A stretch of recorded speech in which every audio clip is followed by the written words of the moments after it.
शिवानी और आप देख रहे हैं बीजापुर एक्सप्रेस। चलते हैं खबरों की ओर। ಬಸನಗೌಡ ಪಾಟೀಲ್ ಯತ್ನಾಳ್ ಉರ್ಫ್ ಧರ್ಮ ಕಡ್ಲಿ ಇವ್ರ ಮೇಲೆ ಟೋಟಲ್ 56 ಮೇಲ್ಪಟ್ಟ ಕೇಸ್ ಅದಾವ. ಅದರಲ್ಲಿ 2-3 ಕೇಸ್ನಲ್ಲಿ ಅವ್ರಿಗೆ ಶಿಕ್ಷೆ ಆಗದ. ವಿಜಯ ಸಂಕೇಶ್ವರ ಚೆಕ್ ಬೌನ್ಸ್ ಕೇಸ್ನಲ್ಲಿ ಅವ್ರಿಗೆ ಶಿಕ್ಷೆ ಆಗದ. ಮತ್ತು ಇವೆಲ್ಲ ಹಿನ್ನೆಲೆ ಇಟ್ಕೊಂಡು ಅವನಿಗೆ ಯಾಕೆ ರೌಡಿ ಶೀಟ್ ಮಾಡಿಲ್ಲ, ತಡಿಪಾರ್ ಮಾಡಿಲ್ಲ, ಕಮ್ಯುನಲ್ ಗುಂಡಾ ಕಾಯ್ದೆ ಅಡಿಯಲ್ಲಿ ಅವ್ರನ್ನ ಯಾಕೆ ಪ್ರಕರಣ ದಾಖಲು ಮಾಡಲಿಲ್ಲ? ಇದು ಕರ್ನಾಟಕ ಸರ್ಕಾರಕ್ಕೆ ನಮ್ದು ಸವಾಲು. ನೀವು ನಿಮ್ದು ನಡೆ ಸ್ಪಷ್ಟ ಮಾಡಬೇಕಂತ ನಮ್ದು ಆಗ್ರಹ ಇದೆ.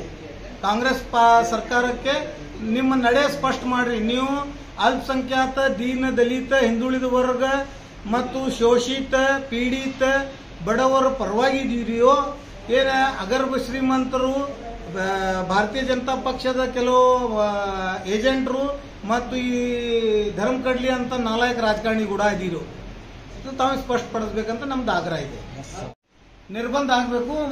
ಯಾವ ತರ ಆತಂಕಿ ಸಂಘಟನೆ PFI ಇದೆ ಅಂತ ಪರಿಗಣಿಸಿ ಬ್ಯಾನ್ ಮಾಡಿದಿರಿ, ಅದೇ ರೀತಿ ಬಜರಂಗ ದಳ, ವಿಶ್ವ ಹಿಂದೂ ಪರಿಷತ್, ಹಿಂದೂ ಜಾಗರಣ ಮಂಚ, ಇತರೆ ಹಿಂದೂ ಆತಂಕವಾದಿ ಸಂಘಟನೆಗಳು ಅದಾವ, ಅವುಗಳನ್ನು ಕೂಡಲೇ ಬ್ಯಾನ್ ಮಾಡಬೇಕಂತ ಇಡೀ ರಾಜ್ಯದ ಮುಸ್ಲಿಂ ಸಮಾಜದ ಆಗ್ರಹ ಇದೆ. ಮತ್ತು ನಾವು ಮಂಗಳೂರು ಮುಸಲ್ಮಾನ್ ಸಮಾಜ ಜೊತೆಗೆ ಈ ಬಿಜಾಪುರ ಮುಸ್ಲಿಂ ಸಮಾಜ ಇದೆ.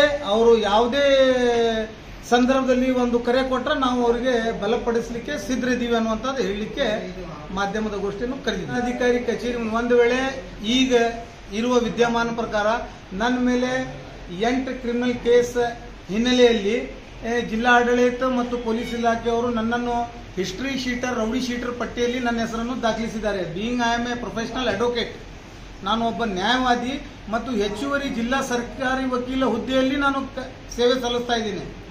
ನನ್ನನ್ನು ಹಿಸ್ಟ್ರಿ ಶೀಟ್ನಲ್ಲಿ ನನ್ನ ಹೆಸರನ್ನು ದಾಖಲಿಸಿದ್ದಾರೆ. ನೋ ಡೌಟ್ ಅದು ನ್ಯಾಯಾಲಯ ಅದನ್ನು ಕೆಣಗಣಿಸಿದೆ. ಮತ್ತು ನನ್ನನ್ನು ಗಡೀಪಾರನು ಮಾಡಿದರು. ಭಾರತೀಯ ಜನತಾ ಪಕ್ಷದ ಗೌರ್ಮೆಂಟ್ ಇದ್ದಾಗ ಇದೇ ಬಸನಗೌಡ ಪಾಟೀಲ್ ಯತ್ನಾಳದ ಕುಮ್ಮಕ್ಕನಿಂದ ನನ್ನನ್ನು ಗಡೀಪಾರ ಮಾಡಿದರು. ಆ ಗಡೀಪಾರ ಆದೇಶನು ಮಾನ್ಯ ನ್ಯಾಯಾಲಯ ಅದನ್ನು ಕೆಣಗಣಿಸಿ ಸ್ಕ್ವಾಶ್ ಮಾಡಿದ್ದದ. ಹಾಗಾಗಿ ನಂದು ಒಂದೇ ಒಂದು ಸರ್ಕಾರಕ್ಕೆ ಮತ್ತು ಜಿಲ್ಲಾಡಳಿತಕ್ಕೆ ಆಗ್ರಹ ಇದೆ. ಭಾರತೀಯ ನಿಷೇಧ 14ರಂತೆ ಆಸ್ ಪರ್ ಕಾನ್ಸ್ಟಿಟ್ಯೂಷನ್ ಆರ್ಟಿಕಲ್ 14 ಪ್ರಕಾರ ಎಲ್ಲ ನಾಗರಿಕರಿಗೆ ಸಮಾನ ಹಕ್ಕಿದೆ. All are equal before law, ಎಲ್ಲರೂ ಸಮಾನರು.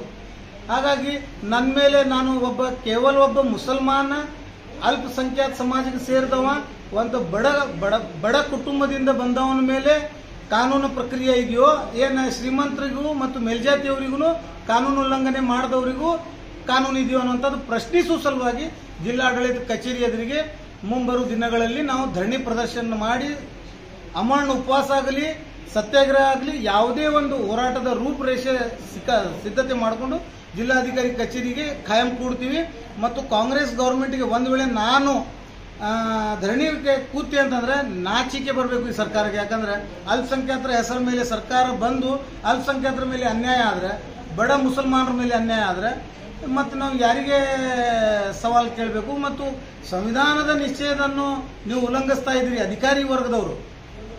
ಮತ್ತು ನಾವು ನ್ಯಾಯಾಲಯ ಇದು ಏನೂ ಆಗಲಿಲ್ಲ ಅಂದ್ರೆ ಒಂದು ನ್ಯಾಯಾಲಯ ಉಳಿದಿದೆ ಮತ್ತು ನಾನು ಕರ್ನಾಟಕ ಉಚ್ಚ ನ್ಯಾಯಾಲಯ ಕಲಬುರಗಿ ಪೀಠಕ್ಕೆ ಸೂಕ್ತವಾದ ಅರ್ಜಿ ಸಲ್ಲಿಸಿ ಜಿಲ್ಲಾಧಿಕಾರಿ, SP ಹಾಗೂ ಈ ಸರ್ಕಾರದ ವಿರುದ್ಧ ಸಮರ ಸಾರ್ತೀನಿ.